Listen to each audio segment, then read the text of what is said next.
How to make a YouTube video. Step 1. Do a lot of research and get yourself an idea. Yeah, that'll work. Step 2. Rearrange all of your furniture to make your own personal studio so you can look cool. Then film yourself talking about that idea. Step 3. Doubt yourself. And then you sit there. You think, maybe I'd be better as a barista. I mean, baristas can do anything. Even crazy things like put cinnamon in their coffee. Wait. I like cinnamon. What was I talking about again? Oh, right.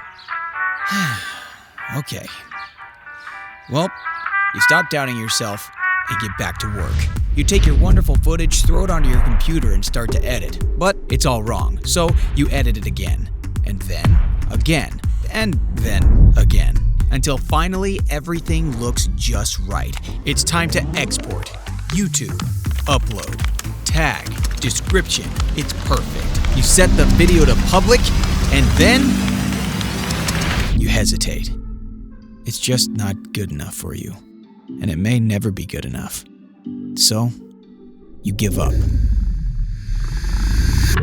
Days, weeks, months sometimes go by and you get stuck in this loop of wasting time staring at your phone and trying to break yourself out of this jail cell of your own mind, which has become a voice too loud to drown out. So, one day, you wake up to write. I mean, really, just focus, be with your own thoughts, and a piece of paper. And then you just start thinking about how people have done this before you and better than you and are going to continue to do it better than you, and you just need to stop. Take a step back, change your course, and focus on something different. Finally, you release yourself of this weight that you put on your own mind.